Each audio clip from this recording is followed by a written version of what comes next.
The Sea Shepherds have unexpectedly come across the Japanese whaling fleet searching for their lost crew member, and they have decided to approach them. I've got here a press release from the Sydney Morning Herald. A Japanese whaler has been lost overboard in the Antarctic. Survival time in waters of 0 degrees and a 4-metre swell is estimated at 1 hour. Sometimes we're out on the decks and the ship's heaving around and it's slippery, it's icy. It wouldn't take much for you to go over the side. It brings home the fact that you're pretty fragile out in this environment. Minoru Morimoto, the Director General of Japan's Institute of Cetacean Research, said it was a particularly distressing time for all Japanese crew and scientists in the Antarctic. It's a loss. It's someone's family member, someone's dad possibly. So we all thought about it. A person overboard on our ship would be pretty devastating. Pretty slim chance that they actually had, proper survival suit or cold weather gear on. After just 3 or 4 or 5 minutes in waters of this temperature, you don't really have use of your limbs anymore. It seems like a kind of tragic event that could happen to anyone on a small ship in these waters.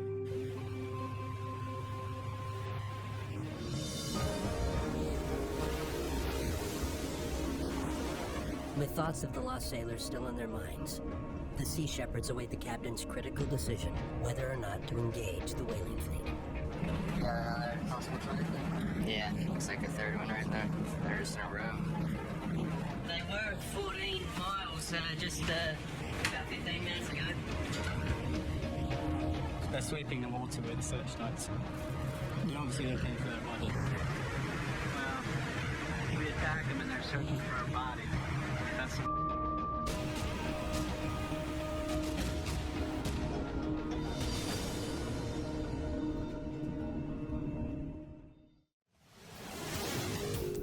The steamer wind cautiously approaches the Japanese whalers, who are searching for their man overboard.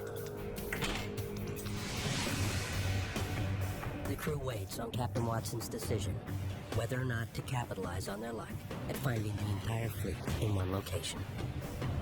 We're just waiting orders now. See what we're going to do.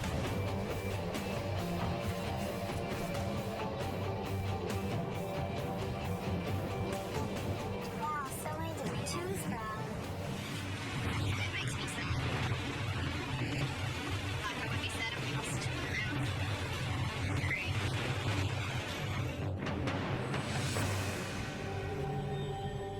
The Sea Shepherds now have a clear view of the Japanese whaling ships.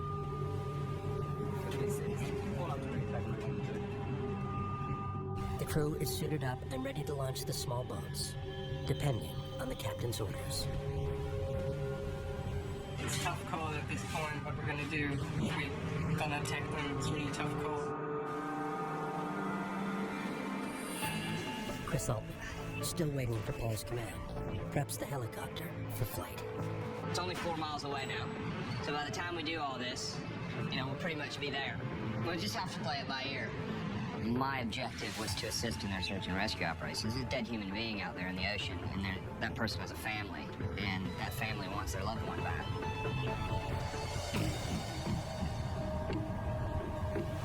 They're probably waiting for us to throw bottles at them.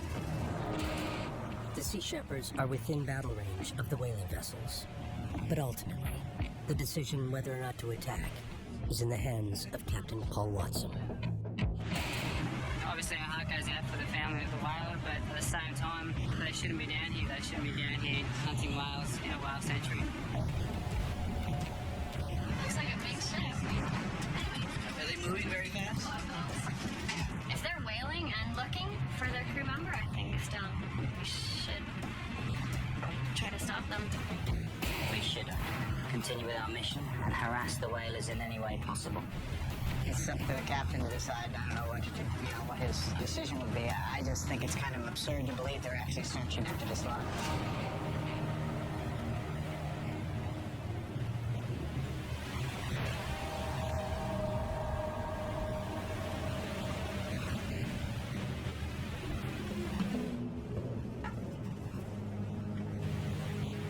Call in to Maru and say, this is the steamer. And we're not here to harass you. We're here to assist you in any way. Paul instructs the Sea Shepherd's Japanese translator to contact the whaling fleet. She disguises her identity for fear of retaliation against her family back home.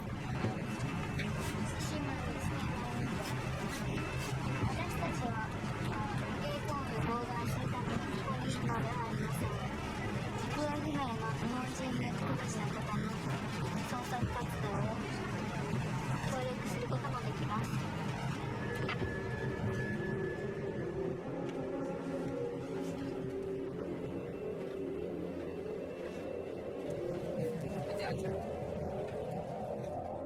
We've tried to radio them and tell them that we're not here to harass them, but they didn't answer. Let's try it one more time.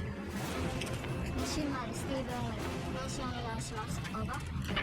That one over there. Translation them in English as well, Paul. Nishan Maru, this is the Sea Shepherd vessel Steve Irwin. We're not here to harass you.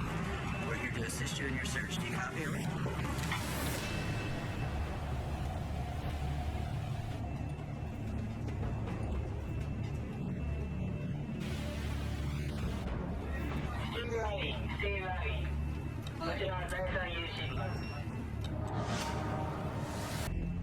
After a long silence, the Japanese whalers finally make direct contact with the Steve Irwin.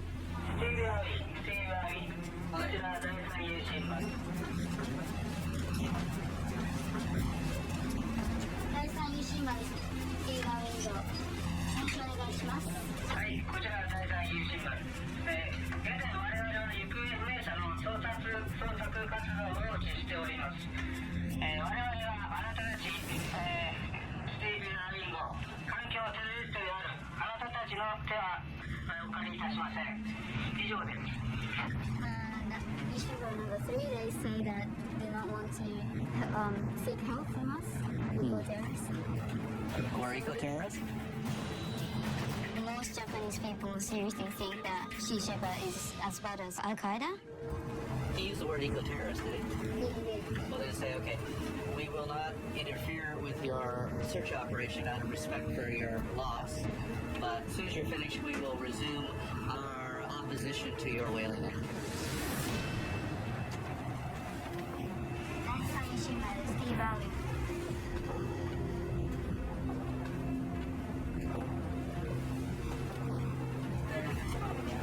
They've done their response. Were they polite? They sounded nervous. Oh, and nervous. Yeah, it sounds very strange to talk to them on the phone and accusing us of eco-terrorists or whatever, but to me, I think they're the eco-terrorists who physically harm the environment and kill the whales. Eco-terrorists always use their Merry Christmas cup when they drink hot chocolate on the birthday. Quite frankly, it seems to me they're the terrorists. One man's terrorist, another man's freedom fighter. We're actually the freedom fighters. They're involved in the search right now for the body. We've requested to assist them, but they said that they didn't want any assistance from an eco-terrorist organization, so I think that's a little petty on their part, but we offered. It's really tough to be like right where we want to be with the whole fleet and we can't do anything.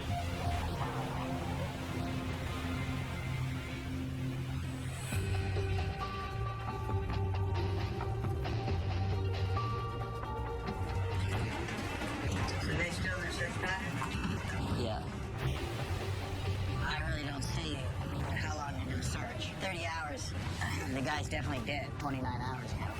How much fuel do we have? 68. So you got 68 tons of fuel, you say? It'll take us 62 tons to get to Hobart. That's kind of close. Well, if you're out of fuel, you're going to get dead in the water. You're not going to be able to generate electricity, and you're just going to have someone come out and tow you back to port. But there's no way we can stick our food until they finish the search. Unless you want to, bob around in the ocean for the next 3 months.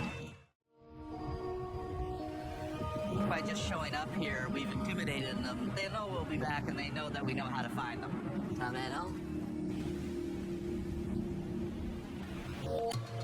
Unable to wait any longer, The Sea Shepherds are forced to leave the whaling fleet behind and turn for port.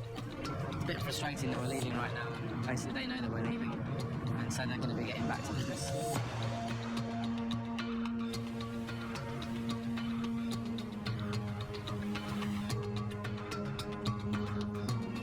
Is there an iceberg behind us?